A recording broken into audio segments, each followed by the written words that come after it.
देखो valency wise सब cell method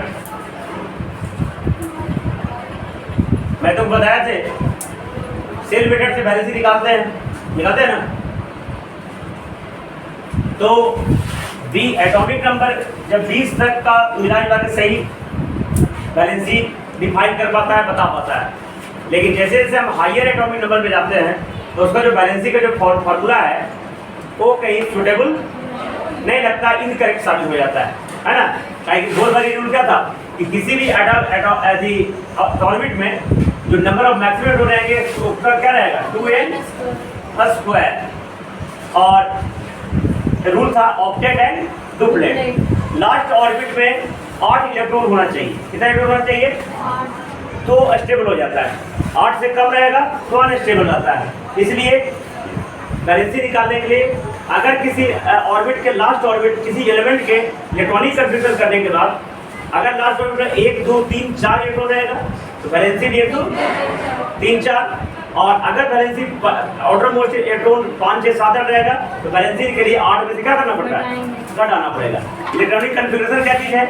electron का अरेंजमेंट, इलेक्ट्रॉन का डिफरेंट ऑर्बिट में इलेक्ट्रॉन कैसे कैसे जाएगा उस अरेंजमेंट को क्या कहेंगे? इलेक्ट्रॉनिक कंफ्यूगरेशन। ठीक है, तो सेल मेथड एक और करके बताए थे। आप देखो अब बहुत थे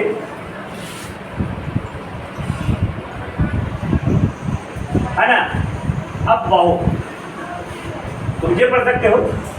इसने एक रूल्स दिया है ना, कि जब 20 के से ज्यादा जब एटॉमिक नंबर पे इलेक्ट्रॉनिक कंफ्यूजन उस मेथड से सेल मेथड से निकालने लगा तो उसमें गलतियां आ गई, त्रुटियां आ गई, प्रॉब्लम पैदा होने लगे। तो उसको सुधारने के लिए अफवाह ने प्रिंसिपल दिया है ना। डिटेल जानोगे आगे क्लास में, सीनियर क्लास में। इसने रूल दिया कि प्रत्येक ऑर्बिट के अंदर ये सब ऑर्बिट भी होंगे है ना। जैसे एक बड़ा मकान है, इतना बड़ा मकान है तो मेन गेट के अंदर भी छोटा छोटा रूम होते हैं ना, तो सिर्फ एक ऑर्बिट के अंदर भी सब ऑर्बिट होते हैं और इलेक्ट्रॉन इस सब ऑर्बिट में क्या करते हैं? मूव कर देंगे। तो इसने बताया कि सब ऑर्बिट कितने होंगे? 4, एस पी डी और एफ। ठीक है, एस पी डी सब छोट के लिखना है, बढ़ के नहीं। और एस में मैक्सिमम देखो सब ऑर्बिट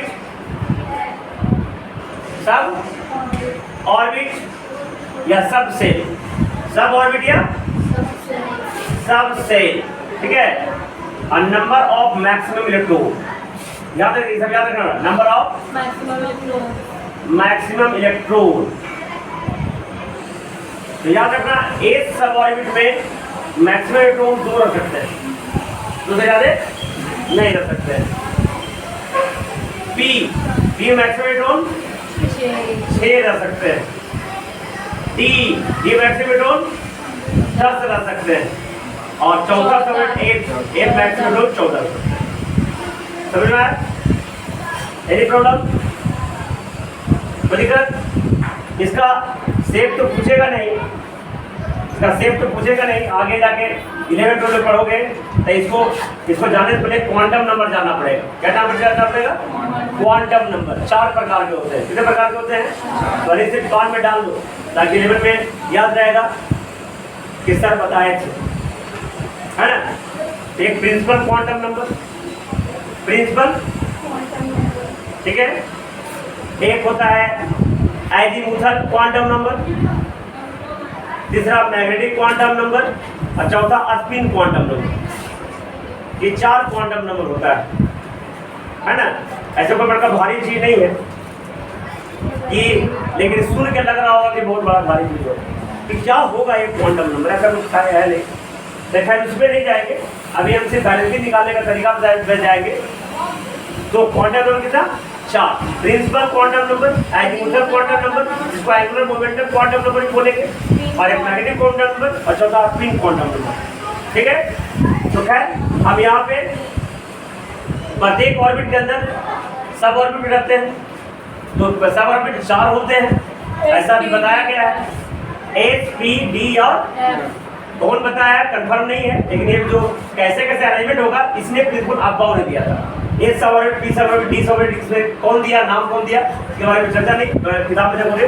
अब एस का कोई शेप पूछ देगा, एस का शेप स्फेरिकल होता है, ऐसा होता है शेप बने आकृति, जिसका शेप स्फेरिकल होता है, ऐसा होता है, ठीक है। स्फेरिकल समझते हो ना, थोड़ा पढ़ते हैं ऐसा, कटुरी में ऐसा ही पढ़ेंगे, ऐसे फुटबॉल शेप का, ठीक है। ये ऐसे पढ़े तो सर्किल हो गया, लेकिन समझ लो क्या है मेरे पास की स्फेरिकल।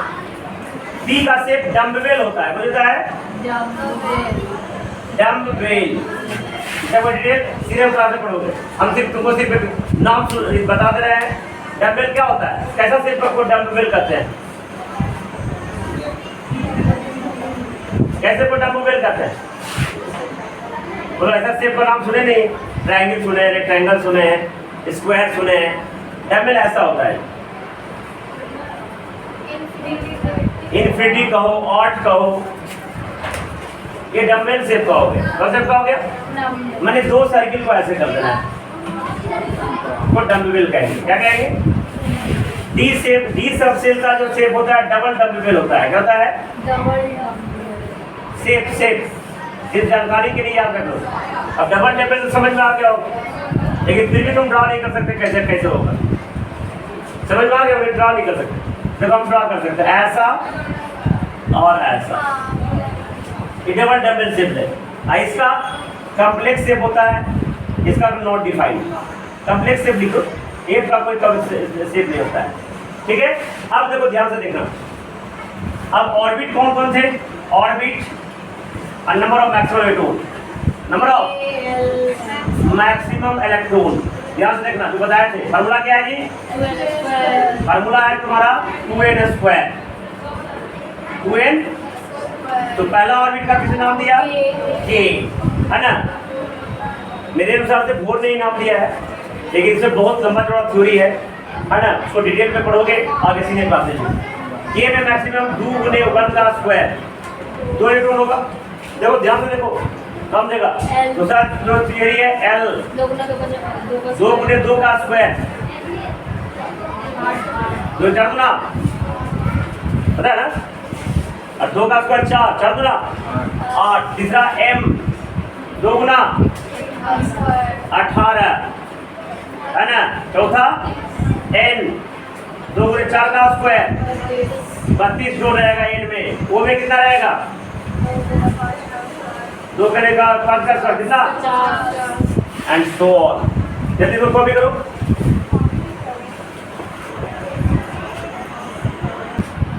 हाँ, तो सबका एक अरेंजमेंट होता है, कैसे के, जैसे मैं उस दिन बताया था कि मान लीजिए किसी के घर में गए, है ना, भले वो जहरे से बात की बात है, लेकिन घर जाएंगे तो डोरबेल है, डोरबेल नहीं है उसके घर में, लेकिन फिर भी डोरबेल को दबाएंगे, है कि ना। नए डोरबेल दबाएंगे तो उसमें पता है लोहा का गेट है, गेट में बड़ा है, 4 फीट का लोहा का गेट है, तो उसको ढक ढक, लोहा में जो सिटकली है ना, लोहा का ढक ढक करना, मीटर का प्रॉपर्टी होता है सोनरस, तो ठक ठक एक स्वीट साउंड प्रोड्यूस करेगा। अभी ठक ठक इतना है ना कि पहुंच जाएगा, चाहे ना कोई भी रूम में बंद रहे, तो क्या हो जाएगा, कुछ सुन जाएगा कि something is come on the gate, something नहीं, someone is come on the gate, तो फिर आएगा खेले, आने तो किसी को बोले जाकर गेट खोल, तो उसके बाद बैठने के लिए भी ड्राइंग रूम होता है। क्या होता है, हम लोग बच्चा से जानते थे कि हम लोग ड्राइंग पढ़ने वाला रूम ऐसा, लेकिन धीरे धीरे बड़ा हुए सीखे कि नहीं, गेस्ट रूम को ड्राइंग रूम कहते हैं। हम सोचे कि ड्राइंग के लिए भी स्पेशली रूम, तो समझ में आता है कि चित्र पाड़ने के लिए स्पेशल रूम में जाकर बैठे, तो हम बेड में बैठ के पढ़ सकते हैं। तो ड्राइंग रूम को गेस्ट रूम कहा जाता है, गेस्ट रूम बैठेंगे, तब आएगा उसके बाद बताएगा कि लिए, है ना। तो इसलिए ये जो इलेक्ट्रॉन्स है कैसे जाएगा, कहाँ जाएगा, इसका भी नियम करूँ, मैंने नहीं दिया, अब वाहू किसे दिया। अब पहले ऑर्बिट सब होंगे कैसे, तो देखो के में मैक्सिमम कितने इलेक्ट्रॉन रहते हैं, एस में मैक्सिमम कितने इलेक्ट्रॉन रहते हैं, इसलिए पहला ऑर्बिट में सिर्फ एस सब ऑर्बिट होगा, सिर्फ एस सम नहीं सब। अरे के में मैक्सिमम 2 रह सकता है, पी में एस में भी 2 रह सकता है, तो एस से फुलफिल हो गया ना, तो दूसरा जरूरत है ना। जैसे मान लीजिए किसी को चॉकलेट दे रहे हैं, खुश हो गया, तो क्यों जरूरत है कैट थी किसवीं बार नहीं, किसमें सस्ता हो जाए, सेलिब्रेशन पैक क्यों देने का, तो इसलिए ये एस ऑर्बिट समझ में आ गया। इसलिए वो 1s ये दिखाएगा, तुमको समझ आना, ये दिखाएगा ऑर्बिट, समझने का वो ये दिखाएगा, और ये s रिप्रेजेंट कर रहा है सब ऑर्बिट। Any problem? चलो दूसरा में 2s, देखो दूसरा में 8 रख सकते हो, kl 8 रख सकते हो, तो 2s एंड 2p, 6 और 2 8 हो गया। तो सेकंड ऑर्बिट में सिर्फ दो ही सब ऑर्बिट होंगे, 2s और 2p। अब देखो तीसरा ऑर्बिट में 3s 3p और 3d, ठीक है ना, हटेगा नहीं। 1s 2s और 3s और 3p और तीसरा में 3d। तो देखो 2 6 2 8 10 8 18, तीसरा में 18 रहेगा ना। चौथा में ध्यान देखो 4s 4p और 4a 32 होता होगा ना, 2 6 2 8 10 18 14 32।